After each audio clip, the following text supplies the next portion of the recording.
Jungle. Bonjour à toutes et à tous, très heureux de vous savoir nombreux à l'écoute de Sport FM, la référence sportive.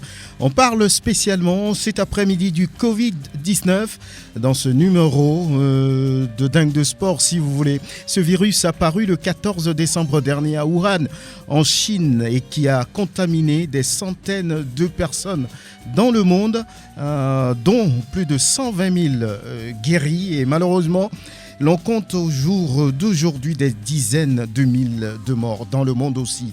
Au Togo, la situation est de 24 cas confirmés, 23 actifs et puis 1 guéri et 0 décès pour le moment en tout cas. Qu'est-ce que le coronavirus ? Comment protéger ou bien comment se protéger contre cette pandémie ?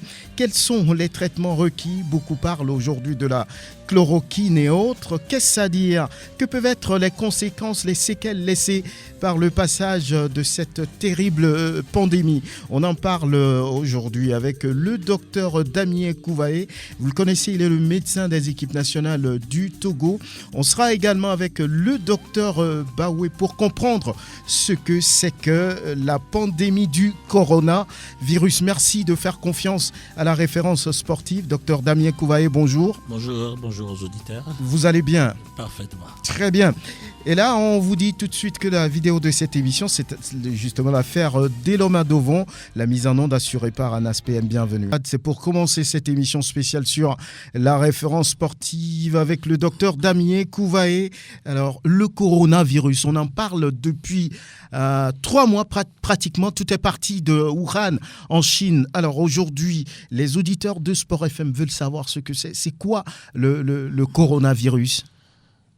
Merci Franck. Le coronavirus, comme on l'indique, c'est un virus. Dans les micro-organismes qui nous dérangent, les microbes entre autres. Le virus n'est pas un microbe, mais pour expliquer tout simplement, c'est un virus.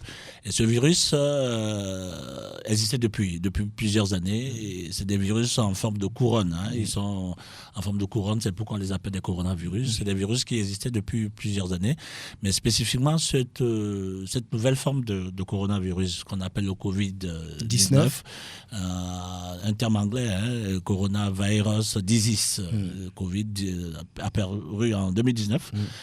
Est un virus qui se caractérise par une virulence particulière, en attaquant tout le système respiratoire, en produisant des sécrétions bronchiques dans les bronches, dans les poumons, et qui font que le poumon devient fibrosé et arrête la respiration, d'où les décès. Alors aujourd'hui, il se dit que c'est fabriqué par l'homme.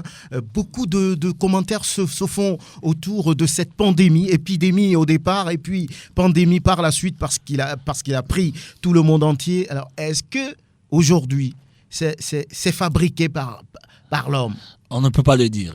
C'est vrai que sur nos WhatsApp, sur plusieurs réseaux, des gens postent des vidéos où des prévisions avaient été faites par certains disant que cette épidémie apparaîtrait en 2019 ou en 2020, qu'il y aurait des pandémies avec des troubles respiratoires, mais est-ce que c'était juste des prévisions? On ne sait pas.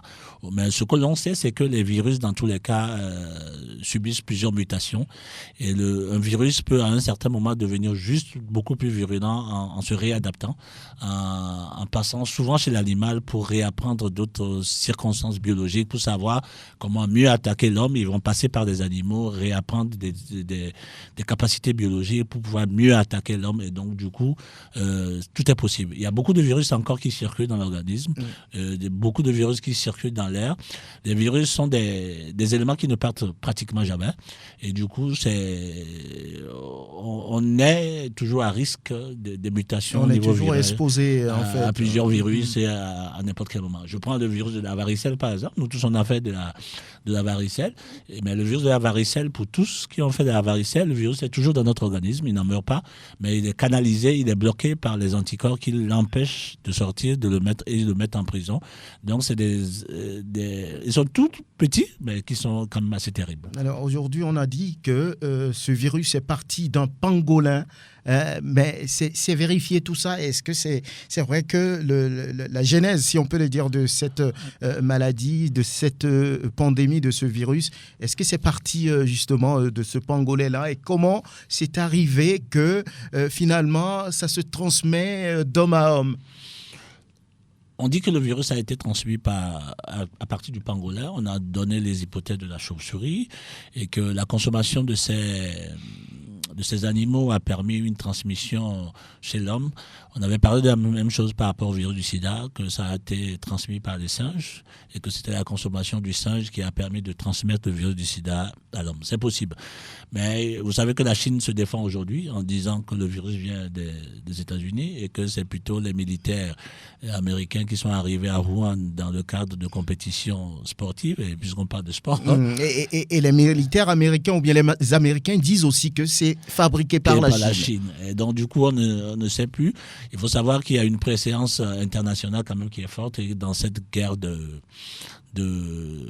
puissance, il faut se dire tout simplement que nous, on a vraiment en face de nous une guerre virale, un virus qui nous fait la guerre, et le plus important aujourd'hui, c'est de faire face à ce virus. Voilà, aujourd'hui la situation est terrible dans le monde. On sait que la Chine, le berceau de cette pandémie, ensuite c'est l'Italie, qui dépasse même la Chine aujourd'hui en matière de victimes. Après il y a la France et autres, et petit à petit ça arrive en Afrique et aujourd'hui au Togo. On parle à ce jour d'une trentaine, pour être précis, de 24 cas. Oui, quelle est la situation? Qu'est-ce que vous en savez, vous? J'ai pris contact quand même avec ceux qui dirigent le centre, notamment mon ami le professeur et maître, le professeur Majesté Iou. Pour le moment, c'est assez bien géré. Nous sommes, on peut le dire, un peu heureux que les malades détectés positifs vont plus ou moins bien. Comme tu l'as dit tout à l'heure, il y a un cas déclaré guéri, qui est rentré, qui est quand même surveillé. Mais les détresses respiratoires graves que nous avons vues passer en Europe et qui entraînent des décès dans quelques heures, nous n'en avons pas trop. Il est important de dire que les malades vont plus ou moins bien, et il y a de l'espoir en fait que la majorité ou même presque la totalité de ces malades s'en aille mieux. Aujourd'hui, la population se demande, mais ailleurs on voit des drones qui, on va dire, mettent je ne sais pas, des produits liquides pour désinfecter un peu l'environnement, la nature. On a vu ça en Chine, où ça a été vraiment une guerre contre cette maladie. Beaucoup disent qu'ailleurs, ils voient ça, mais pour le moment ici, il n'en est rien. Mais est-ce que ça se fait? C'est vrai que le gouvernement est à pied d'œuvre. Ils sont en train, le ministère de la Santé, les responsables de la santé sont en train de préparer une véritable riposte contre ce virus. C'est vrai que nous n'avons pas beaucoup de cas, mais il faut se dire la vérité. Sûrement, dehors de ces 24 cas déclarés, il y a sûrement des cas qui circulent, qui ne sont sûrement pas encore détectés. Et au-delà d'aller vers une désinfection de la ville ou bien de mettre des drones, je pense que le virus n'a pas de pied, le virus ne se déplace pas. Et si nous pouvons l'empêcher de se déplacer, c'est de réduire nous aussi les déplacements. Et si la conscience individuelle et collective donc permet de comprendre que nous avons un combat contre un micro-organisme qu'on ne voit pas, et que le micro-organisme va se déplacer de moins en moins, que nous aussi nous nous déplaçons de moins en moins, une véritable part du combat aura été gagnée. Vous disiez il y a quelques minutes que heureusement que les cas graves, les cas respiratoires graves ne sont pas encore, on va dire, détectés ici. Les gens se portent bien. Et ça veut dire quoi? Est-ce que ça veut dire que la pandémie a du mal à faire ravage en Afrique? Comment ça s'explique? On ne pourra pas avoir d'explication vraiment par rapport à ça. Parce que comme on le dit, si les pays développés, ils ont un matériel médical adéquat, sophistiqué, un plateau médical sophistiqué, mais qui n'arrive pas à faire face à cette pandémie, c'est que le virus est assez virulent. Maintenant, on espère que nous n'aurons pas la même épidémie, nous n'aurons pas la même propagation en Afrique. C'est vrai que ça paraît un peu ralenti. On ne peut pas dire que le noir est protégé. On a nos artistes, des joueurs, des athlètes qui sont déjà décédés, qui sont de peau noire. Donc on ne va jamais dire que les noirs sont protégés systématiquement contre la virulence de ce virus. Mais pour le moment, l'épidémie, dans sa forme typique, n'est pas vraiment au top au Togo. Ici, oui. Et nous souhaitons en fait que les gens comprennent qu'il faudrait que nous nous protégeons. Maintenant, est-ce que nous avons plus de chances pour... Parce que moi, j'ai eu contact avec mon frère, qui est médecin, qui travaille à l'hôpital de Martigues, en France, et qui est médecin urgentiste. Et un de ses collègues même est décédé la dernière fois. Et ce médecin, ces médecins urgentistes, ils posent un véritable problème de réanimation respiratoire, avec des traitements très sophistiqués, même qui n'arrivent pas à venir à bout du virus, et donc des décès énormes. Et je pense que ce matériel que moi j'ai dû voir, nous ne l'avons pas. Mais pour le moment, relativement, on peut espérer pour nos patients. Voilà. Alors, aujourd'hui, au Togo, les cas sont constatés. Il ne faut pas s'amuser. Beaucoup donnent des conseils sur les réseaux sociaux. On voit souvent, il se dit qu'il faut la première, on va dire, des protections, c'est se laver les mains. Alors, on parle aussi de mesures barrières ou bien de gestes barrières. Qu'est-ce que ça signifie ? Oui, on demande de se laver les mains, je commence par ça. Et se laver les mains, c'est a priori de se laver les mains avec de l'eau et du savon, qui permet d'annihiler le virus. À défaut, dans les déplacements, avoir du gel hydroalcoolique. Il faudrait porter les masques, surtout si l'on sait qu'on est contaminé. Et le port de masque peut se justifier aussi dans des communautés où on se dit peut-être que d'autres sont contaminés. Et il faut utiliser du gel, on l'a dit, il faut tousser pour ceux qui toussent dans le creux du coude. Oui. Il faut aussi et surtout autant que possible réduire le déplacement. S'il est possible, on sait la situation économique du pays, mais autant que possible, réduire les déplacements et rester chez soi. Réduire les déplacements, rester chez soi. Aujourd'hui, est-ce qu'on se demande si c'est possible? On va saluer l'arrivée donc du docteur Bawé Lido Alain. Il est médecin infectiologue au CHU Sylvanus Olympio. Bonjour docteur, bonne arrivée. Merci, bonjour. Comment vous portez-vous? Très bien. Alors, on parle coronavirus, cette épidémie ou bien ce virus apparu en décembre dernier et que la Chine aujourd'hui semble gagner. Qu'est-ce que c'est et comment vous organisez-vous à votre niveau pour mettre fin, pour juguler ce mal-là, particulièrement au Togo? Alors, au Togo, comme partout ailleurs, pour juguler cette infection, cette pandémie, comme on l'a dit, on n'a pas cessé de le répéter, c'est la prévention. Et la prévention passe aujourd'hui par le lavage strict des mains et puis les mesures barrières que le docteur Kouvaé vient de rappeler. Et également, surtout chez nous, dans notre contrée en Afrique, la discipline. Parce qu'aujourd'hui, il y a bon nombre de personnes qui ne croient pas encore à l'existence de cette maladie, qui pensent que c'est un jeu, on est en train de jouer, alors que les faits sont réels au Togo. Nous avons des cas qui, de jour en jour, augmentent. Et donc, il va falloir que les gens soient disciplinés pour respecter les mesures que les émissions radio, télé et le gouvernement prodiguent à la population pour pouvoir enrayer cette pandémie ou bien stopper l'évolution de cette pandémie dans notre pays. Alors, c'est des gestes assez simples, se laver souvent les mains, tousser dans le creux du coude, ainsi de suite. Au-delà de ça, aujourd'hui, on parle de 24 cas, c'est ça, au Togo. Alors, comment gérez-vous cette situation? Est-ce que ces personnes sont confinées quelque part? Ils sont à l'isolement? Ils sont en quarantaine? Parce que c'est des mots qui sont apparus dernièrement, qu'on utilise plus souvent. On vous demandera peut-être de nous dire ce que c'est que mettre en quarantaine, mettre en isolement, mettre en confinement. Très bien. Alors, quand on parle de la mise en quarantaine ou en confinement, c'est pour souvent les cas suspects. Alors, quand on parle de cas suspects aujourd'hui, c'est toute personne qui revient d'une zone qui est en pandémie ou en endémie, ou bien toute personne qui a été en contact avec un cas confirmé.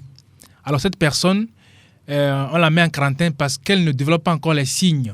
On la met en quarantaine pour surveiller une éventuelle contamination. Et la surveillance passe par les signes cliniques, également les signes biologiques. Donc, on fait des prélèvements chez cette personne-là pour savoir si elle est contaminée ou pas. C'est ça la mise en quarantaine. Et lorsque la personne est, au cours de la mise en quarantaine ou du confinement, lorsque la personne est déclarée positive, on va l'isoler maintenant. On va l'isoler toujours dans la mise en quarantaine comme dans le confinement. Il y a des mesures toujours qu'il faut respecter pour ne pas, parce que avant même d'être symptomatique, on peut être contaminant. Et lorsqu'on est confirmé, là, il faut clairement isoler la personne pour également appliquer ces mesures et arrêter la propagation de la maladie. Donc, l'isolement, c'est pour les cas confirmés qu'on doit isoler. La quarantaine ou le confinement, c'est rester chez soi. À défaut d'avoir un lieu où il faut regrouper toutes ces personnes, c'est rester chez soi, ne pas sortir et éviter le maximum de contact avec les personnes à la maison et se protéger. Donc, les mesures barrières qu'il faut protéger, qu'il faut observer à la maison pour justement éviter la contamination chez ces personnes-là. Et au cours de la mise en quarantaine, il y a des prélèvements qui sont faits à des périodes données en fonction de la durée d'incubation qui est de 2 à 14 jours pour savoir vraiment si la personne a été contaminée ou pas. Voilà. Alors, si la Chine a pu confiner 56 millions de personnes et que après on réussit, la vie reprend son cours normal, je voudrais dire qu'on n'en arriverait pas là. Alors, les traitements requis aujourd'hui médicalement, cliniquement, quels sont ces traitements-là? Et parce qu'aujourd'hui, beaucoup parlent de chloroquine, beaucoup parlent de Nimo, beaucoup parlent de Aloma, beaucoup parlent de tout ce qui est amer. Mais dites-nous concrètement ce que c'est. Alors, concernant la prise en charge, comme toute virose, c'est-à-dire toutes les maladies infectieuses dues à un virus, en général, il n'y a pas de médicaments contre les viroses, à l'exception de l'hépatite B, par exemple, ou bien du VIH, qui sont des traitements qui ne sont pas destinés à tuer le virus, mais à bloquer leur évolution. Mais au niveau de l'hépatite C, il y a un traitement qui permet de guérir de l'hépatite C. C'est des cas rares. Mais en général, dans une virose, il n'y a pas de traitement spécifique. Et pour le cas du coronavirus également, on n'a pas encore de traitement spécifique ni de vaccin. C'est vrai qu'il y a la chloroquine qui est déclarée comme efficace sur le coronavirus. Mais pour le moment, c'est un essai sur une petite échelle qui a montré l'efficacité. Et donc, c'est vrai qu'au niveau du laboratoire, c'est-à-dire in vitro, au laboratoire, on a démontré qu'il y a une efficacité, mais les essais ou bien les expériences in vitro et in vivo, c'est-à-dire chez l'humain, ce n'est pas la même chose.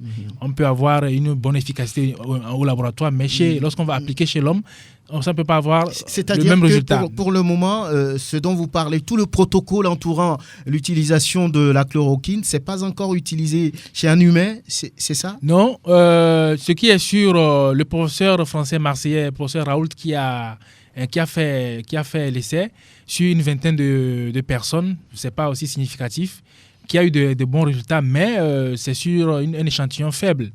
Mais aujourd'hui, c'est vrai, au laboratoire, il a été démontré que la chloroquine, l'hydroxychloroquine a une efficacité sur le truc, mais on ne perd rien en essayant.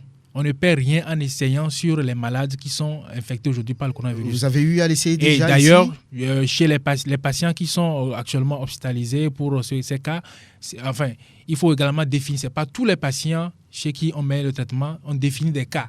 C'est seulement les patients qui sont dans un état un peu sévère ou bien qui ont des comorbidités ou bien qui ont un âge avancé chez lesquels on essaie la chloroquine. Il faut dire que la plupart de nos patients qui sont actuellement hospitalisés pour le coronavirus, la majorité des patients sont asymptomatiques, c'est-à-dire sans signes ou bien post-symptomatiques, des petits signes, notamment la toux, mal de gorge.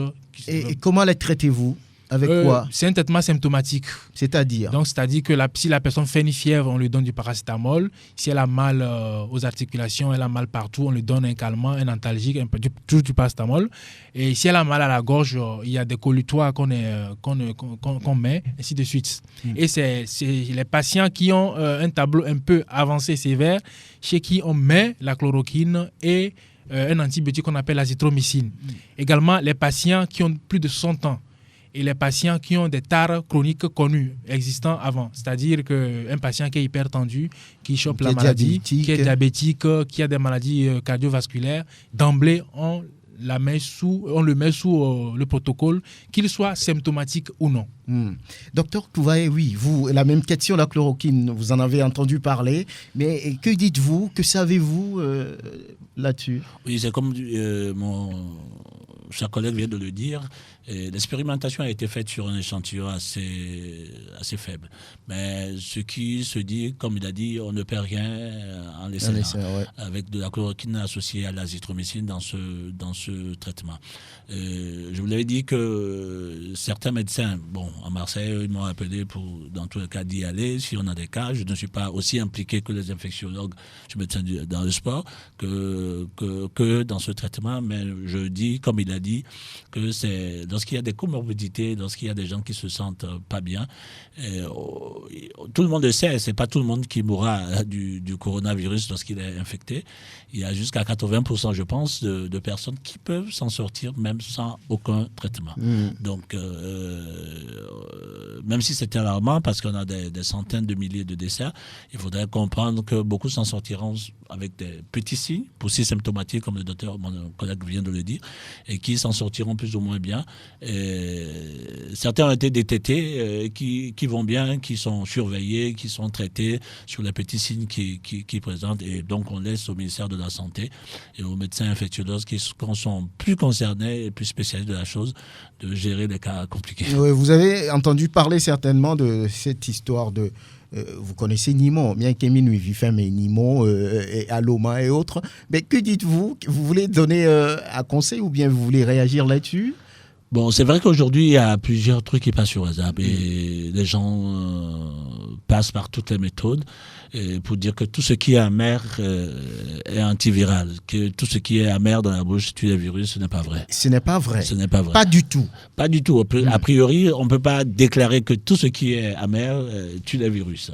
Et donc, au marché actuellement, quelqu'un me disait que tout le monde passe pour chercher, en dehors de Nimon, tout ce qui est amer, et que cela traiterait le coronavirus au détriment, et c'est ce qui est pire, au détriment des mesures barrières, des mesures de prévention qu'on leur demande de faire. Oui. Donc les gens pensent vraiment qu'en utilisant du Nimon, écoutez, on laisse tomber le masque, on ne se lave pas les mains, parce que dans tous les cas, le Nimon arriverait à vaincre le virus, il faudrait qu'on fasse très attention. Très attention. Alors, oui, la même chose, quels sont les conseils? Les mesures barrières sont là. Par exemple, se laver régulièrement les mains, ça on doit le dire, tousser dans le creux du coude et ainsi de suite, ainsi de suite. Alors, aujourd'hui, la situation est grave, les prix ont flambé, lorsqu'on prend même le prix des masques, mais n'en parlons même pas. Aujourd'hui, la question qu'il faut se poser, est-ce que quelqu'un qui n'est pas malade doit porter le masque? Quelqu'un, ou bien le cache-nez comme on l'appelle, quelqu'un qui n'est pas malade, doit-il porter les gants ou bien c'est réservé aux médecins? Et quelle est la situation en fait? D'accord, merci.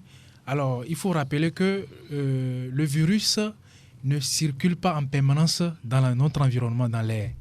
Donc, ça veut dire qu'on n'a pas besoin de porter le masque pour sortir sur la route avec notre moto ou bien être dans notre voiture seul. Bon, quand on est seul, d'accord. Quand on est avec d'autres personnes, d'accord.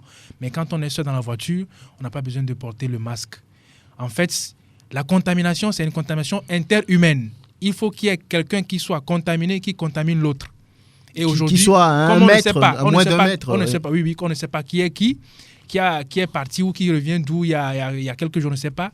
Lorsqu'on est en communauté ou bien en groupe, c'est en ce moment qu'il faut porter les masques et respecter également cette distance de 1 mètre au moins entre les personnes. Mais lorsqu'on est seul sur notre moto, dans notre voiture, ça ne vaut pas la peine. Parce que quand on le fait comme ça, c'est comme si le virus est dans l'environnement et puis on peut l'avoir à n'importe quel moment. Sinon, tout le monde serait infecté. C'est lorsqu'on est en face d'un cas suspect, quelqu'un qui tousse, on ne sait pas l'origine de ça, tout en ce moment qu'il faut porter ces mesures barrières pour ne pas avoir ces gouttelettes parce que lorsque la personne tousse, elle émet des gouttelettes dans l'environnement. Et parfois quand on parle. Oui, parfois quand on parle aussi. Et ces gouttelettes, si la personne est contaminée, ces gouttelettes contiennent le virus et on peut être infecté. Mais lorsqu'on est sur la route seul, dans notre voiture, sur notre moto seul, c'est pas la peine de porter le masque ou bien porter le masque et marcher comme ça dans la rue seul. Par contre, lorsqu'on va au marché, par exemple, on peut porter le masque. De toute façon, on porte le masque lorsqu'on est en contact avec plusieurs personnes à la fois. Mais lorsqu'on est seul, ça ne vaut pas la peine. Et on parlait aussi des gants. Il y a des gens qui portent le gant et qui circulent avec. Oui, là aussi, les gants, s'ils doivent être changés à tout moment, d'accord. Mais ce qui est aujourd'hui efficace, c'est le lavage des mains pour nous, pour le commun. Les gants sont essentiellement réservés pour le personnel médical et également à la maison, on peut porter des gants de ménage. Il y a des gants adaptés pour faire le ménage. Mais toujours est-il qu'après cela, il faut laver ces gants parce que les gants de ménage sont à usage multiple. Mais les gants médicaux, c'est à usage unique. Donc, les gens qui portent les gants médicaux et circulent comme ça dans la ville, c'est pas vraiment conseillé. Il faut souvent se laver les mains régulièrement. C'est tout ce qu'on demande à la population. Nous sommes avec le docteur Alain Lidao Baoué. Il est médecin infectiologue au CHU Sylvanus Olympio. Et le docteur Damien Kouvaé, qui est médecin des équipes nationales du Togo. Parlons maintenant, ça fait 3 mois que cette pandémie est apparue, on va dire quelques semaines au Togo. Alors, sur le plan sportif, qu'est-ce que ça fait ? On sait que la fédération togolaise de football et d'autres fédérations ont suspendu toute activité. Alors, qu'est-ce que ça fait ? Au-delà, qu'est-ce qu'on pourrait dire ? Vous êtes médecin, vous.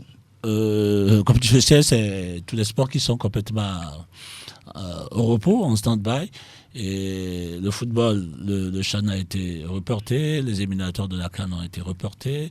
Et dans les autres disciplines dans lesquelles nous intervenons, le cyclisme, il devait y avoir le Tour cycliste du Togo qui a été annulé, des compétitions de boss qui ont été annulées. Oui, justement, vous étiez prêt à prendre la direction du Cameroun. Certainement que vous aviez préparé des choses par rapport aux joueurs, par rapport à tout ce qui tourne autour. Alors, comment avez-vous vécu une telle situation ? Parce que le CHAN reporté à plus tard. Oui, c'est vrai que c'est compliqué. Hein. Tu fais le bilan pour les joueurs, vous vous préparez à y aller, les coachs ou bien le staff qui se donne au maximum. Les joueurs on était en relativement très bonne forme pour pouvoir défendre les couleurs du pays au niveau du CHAN et puis du coup la décision qui sort de ne pas voyager. Mais c'est pour notre bonne santé, il vaut mieux encore reporter ces compétitions pour y aller après vivant que d'aller choper un coronavirus et que au cours du CHAN que l'infection se généralise, que les joueurs, les athlètes en sortent avec beaucoup de contamination. C'est vrai que nous étions dans la fièvre, nous étions même à Ouaga avec un match amical contre le Burkina Faso qui s'est fait à huis clos. Il y avait pratiquement personne. Ce n'était que entre nous les joueurs et le staff. Et que la psychose était déjà là. Les joueurs quand même avaient peur de tout.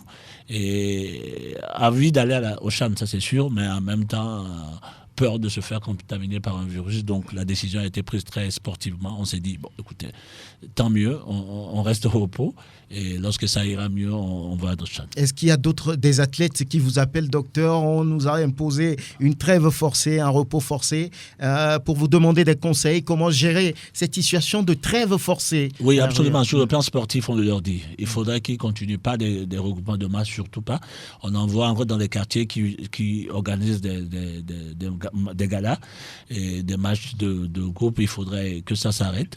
Mais par contre, sur le plan individuel, il faut maintenir la condition physique, il faut continuer à faire du sport, à faire attention à son alimentation de sportif. Pour ne pas prendre du poids. Pour ne pas prendre du poids et pour ne pas mettre trop de graisse qui va être préjudiciable à l'activité sportive. Et justement, quels sont ces exercices-là, par exemple, qui sont indiqués à un athlète, à un joueur qui traverse ce moment-ci ? Qu'est-ce qu'il peut faire ? Oui, en réalité, c'est du jogging. Hein. Il faut faire son 30 minutes, voire 1 heure de temps de course ou même de marche, hein, le soir après le repas du soir. Il faut maintenir son équilibre hydroélectrolytique en buvant beaucoup d'eau. Comme on le dit, un sportif doit boire sans soif, donc boire plusieurs fois dans la journée, revoir son alimentation en restant vraiment sportif dans son alimentation. On ne va pas tout ingurgiter parce qu'on est à la maison, on ne fait plus du sport, on va perdre du poids, on va prendre du poids plutôt.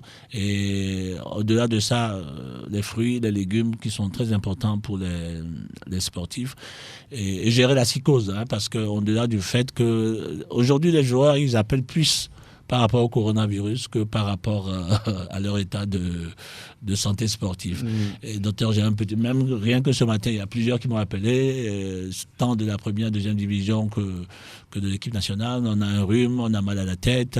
Je me suis réveillé ce matin avec un petit bouton, etc. Je veux m'assurer que ce n'est pas un coronavirus. C'est la psychose. C'est ça, c'est la psychose. Et tout le temps, ils appellent pour s'assurer que tout va bien. Et mon rhume, ce n'est pas du truc. Donc, du coup, on les rassure et s'il faut, nous appelons nos amis infectiologues pour voir ce qu'il en est exactement.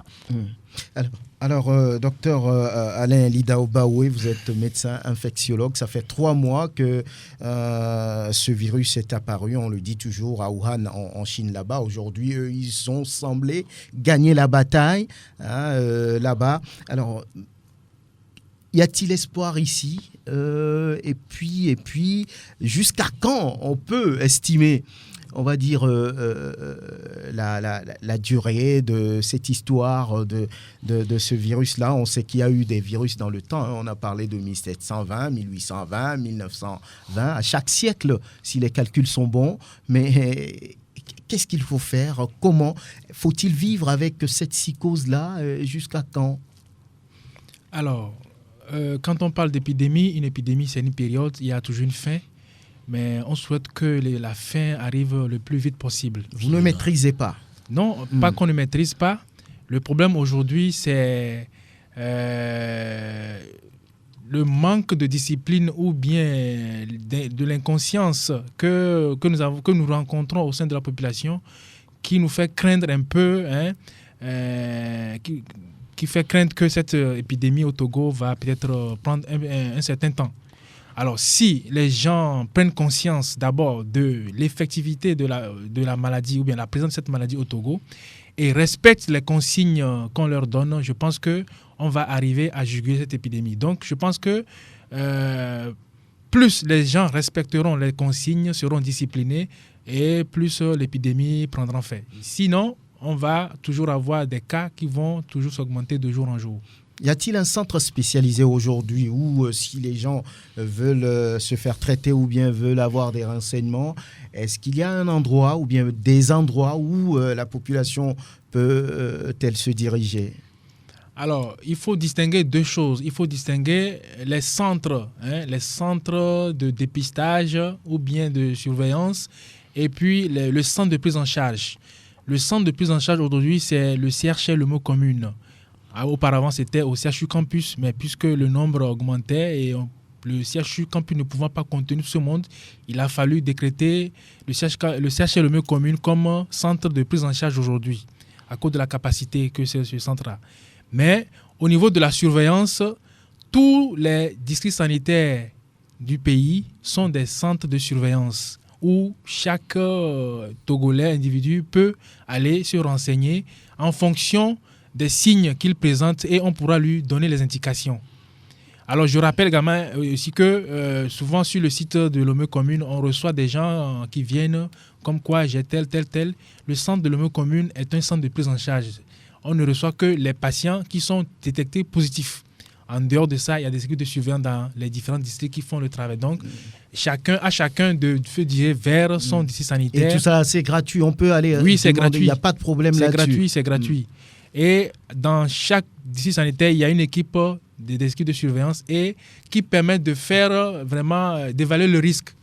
Parce qu'aujourd'hui, comme l'a dit le docteur tout à l'heure, les joueurs qui appellent pour dire j'ai eu ça, je tousse, j'ai la fièvre. Alors qu'en dehors du coronavirus, tous les jours on a la fièvre, on tousse, on a le mal de gorge. Mais à cause de cette épidémie, il y a cette psychose là, dès qu'il y a quelque chose. Donc, lorsqu'on va consulter dans ces centres-là, on évalue le risque. Et le risque aujourd'hui, c'est qu'en dehors de vos signes-là, est-ce que vous avez été en contact avec quelqu'un qui est revenu d'un voyage, d'un pays qui est touché? Est-ce que vous avez été en contact avec quelqu'un qui a présenté la maladie? Mais s'il n'y a rien de tout ça, on vous prend en charge comme tous les jours. Donc c'est ça, il faut attirer l'attention sur ça à la population. Ce n'est pas parce qu'on a un rhume que forcément c'est le coronavirus.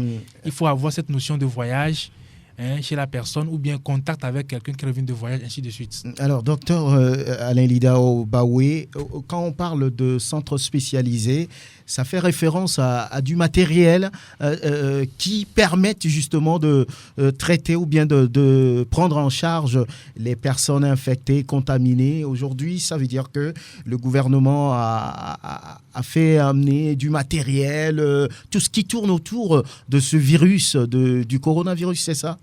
Alors, je ne dirais pas qu'aujourd'hui, le centre de prise en charge, c'est-à-dire le CHLM commune, est au top. Mais ce qui est sûr que des efforts sont en tête d'être faits par le gouvernement, notamment le chef de l'État, qui a pris sur lui la tête, enfin le devant de la situation. Le lead de cette situation. Et si vous allez au CHR actuellement, il y a des travaux qui se font, il y a des appareils qui vont venir, qui n'existaient jamais au CHR, mais qu'on va installer justement pour la prise en charge de ces patients, notamment les respirateurs, on n'en avait jamais, mais il y a des matériels qui arrivent et puis il y a des travaux qui sont en train d'être faits sur le site actuellement.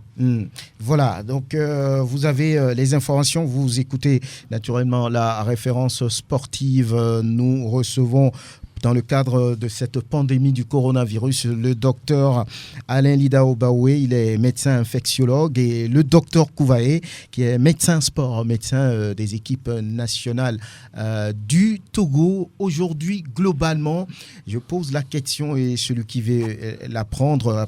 Globalement, qu'est-ce qu'on peut dire par rapport à la vitesse de propagation de cette pandémie? Lorsqu'on prend l'Afrique, lorsqu'on prend le monde entier, on sait qu'aujourd'hui, l'Italie est essoufflée. On parle même peut-être de la suspension définitive du Calcio parce qu'il n'arrive pas à juguler forcément les mâles, même si depuis quelques jours, il n'y a plus de cas nouveaux là-bas en Italie. On a parlé même de 800 morts. Oui, donc qu'est-ce qu'on peut dire aujourd'hui? Est-ce qu'il y a espoir? Est-ce qu'on va pouvoir dominer, maîtriser cette pandémie-là? Qu'est-ce qu'il faut se dire? Parce que la population attend d'avoir des informations, attend qu'on lui dise oui, d'ici là, oui, cette pandémie sera maîtrisée, ainsi de suite, ainsi de suite. Comme le docteur, mon collègue l'a dit tout à l'heure, nous sommes à un véritable carrefour historique. Nous devons comprendre que nous sommes en guerre contre ce virus. Et comme en tout temps de guerre, on ne peut mesurer l'ampleur de la menace que par rapport à notre discipline personnelle et collective. Et il a dit le virus ne se déplace pas. Et donc, si on doit espérer que la pandémie se calme plus rapidement, que les contagions diminuent, que la propagation du virus se réduise, c'est que chacun doit être discipliné. Et par rapport à cette discipline, plus nous serons disciplinés individuellement, plus nous allons croire que le virus existe, plus chacun va prendre des méthodes, des mesures barrières, et que chacun va se dire que l'arrêt de la propagation du virus doit passer par moi, et que tant que je le fais bien et que les autres autour de moi le font bien, que le virus va ralentir, il y aura de l'espoir. Oui, docteur Baoué, que dites-vous là-dessus? Oui, allant dans le même sens que docteur Kouvaé, il y a de l'espoir, si et seulement si on reste discipliné et si et seulement si on applique les mesures de prévention. Et il y a de l'espoir si on accepte et si on croit que cette maladie existe dans notre pays. C'est ce que je veux ajouter. À côté des mesures qu'on ne cesse jamais de répéter, les mesures de prévention. Mais également, aujourd'hui, c'est vraiment la croyance et la discipline des citoyens togolais pour vraiment stopper cette pandémie. Oui, quant au masque ou au cache-nez aujourd'hui qui flambe partout, quel est le message que vous voulez dire? Est-ce qu'il ne serait pas bien peut-être que les centres qui prennent en charge les personnes contaminées ou bien ces centres spécialisés puissent mettre à disposition des masques ou bien des cache-nez pour la population à bas prix? Est-ce que ce n'est pas une possibilité? Ce n'est pas le rôle du centre de prise en charge, parce que le centre de prise en charge a aussi besoin de ce matériel-là. Vous en manquez aussi? Bon, on n'en manque pas, mais on était un peu inquiet par rapport au stock qu'on avait. Mais depuis hier, il a été annoncé un équipement qui est arrivé. Et je crois que hier nuit... Ce n'est pas encore à votre niveau. Hier nuit, il y a une dotation qui est arrivée. Hier nuit, sur le site de CHLM commune. Donc, nous, on a vraiment besoin d'équipements d'abord pour se protéger, pour aller voir les patients. Donc, on n'a pas pour vocation de vendre ces équipements à la population. Non, pas vendre, mais mettre à disposition, oui, parce que c'est ce que nous disons. De toute façon, toute personne qui vient sur le site, il y a quand même un minimum qu'on lui donne, notamment à la bavette d'abord. Ça se fait sur le site. Ça se fait sur le site de CHLOME commune. Et ça devait être la même chose dans les autres centres également. Alors, face à la puissance de propagation de cette pandémie, les jours à venir, qu'est-ce qui est prévu? Qu'est-ce que vous allez faire, par exemple, à l'endroit de la population et ainsi de suite? Vous avez certainement des plans à mettre en œuvre. Oui, à l'endroit de la population, c'est ce que nous faisons déjà ici. Au niveau du ministère de la Santé, il y a une cellule de la communication qui a tout un planning d'émissions radio ou télé, toujours pour sensibiliser la population. Ça, c'est un point très important dans la lutte contre cette pandémie. Bien, docteur Kouvaé, au niveau sportif, on le dit, les choses sont bloquées, les activités sont suspendues. Oui, c'est sûr qu'il y a un creux, un manque à gagner. Si on vous demande de le dire, vous pensez à quoi? Moi, je pense plutôt à la solidarité des sportifs. Je me dis que les sportifs, tout en restant confinés, doivent penser à la meilleure manière pour venir en appui à la population. Mais au-delà du sport et de ce que les sportifs peuvent appuyer, je dis qu'on est en temps de guerre. Et en temps de guerre, la solidarité nationale doit primer. Aujourd'hui, nous avons des populations au Katanga, là, au niveau du port, qui n'ont pas de dispositifs de lavage de mains, aucun, qui, pour certains, manquent d'eau dans certaines communautés, d'autres, des portefeuilles du marché à qui tu dis d'acheter du savon tout le temps pour se laver les mains. Il ne va pas comprendre. Il va pas comprendre. Parce il va dire, mais moi, je n'ai pas cette habitude. Etc. Et donc, du coup, il faudrait aussi un élan national de solidarité auquel nous devons tous penser pour venir en appui au personnel de santé d'abord, même s'ils ne le demandent pas officiellement, au personnel de santé, à tous ces gens, infirmiers, médecins, etc., qui sont déployés et qui se battent contre cette pandémie. Il faudrait penser à savoir comment les appuyer, d'une manière ou d'une autre. Même si l'État fait d'énormes efforts, il faudrait que tout le monde pense à quoi faire pour pouvoir aider ceux-là qui sont sur le champ de bataille. En dehors de ça, qu'est-ce que nous faisons avec les populations défavorisées qui n'auront pas les moyens, des prisonniers et tout ce peuple, ce bas peuple qui, sans le croire, ont à peine 200 francs par jour pour pouvoir acheter du savon, pour avoir un masque, pour éventuellement bien manger. Et quand le confinement va commencer, il faudrait que les gens restent chez eux. Va-t-on vers là ? Tout est possible. Aujourd'hui, ça va. Aujourd'hui, on n'a pas beaucoup de cas, mais si éventuellement nous ne sommes pas disciplinés, si la discipline rate et que par hasard, on ne le souhaite surtout pas, que Dieu nous protège, que l'infection ou l'épidémie se généralise un peu plus, on risque d'être très sévère vers le confinement pour que beaucoup restent, ou en tout cas qu'on reste chez nous. Oui, et docteur... Aujourd'hui, je complète, aujourd'hui les écoles sont fermées, les élèves sont à la maison et il faudrait que les parents... on se dit que les élèves ne sont pas infectés, on l'espère, même s'il y a quelques cas de jeunes. Maintenant, les élèves, ils sont à la maison, les parents, on n'est pas très habitués à gérer ces enfants à la maison. Et dans nos quartiers, comme je le dis, tous les enfants sont dehors parce qu'ils ne vont plus à l'école. Et, ils s'amusent, ils font des matchs de football, ils se regroupent pour jouer.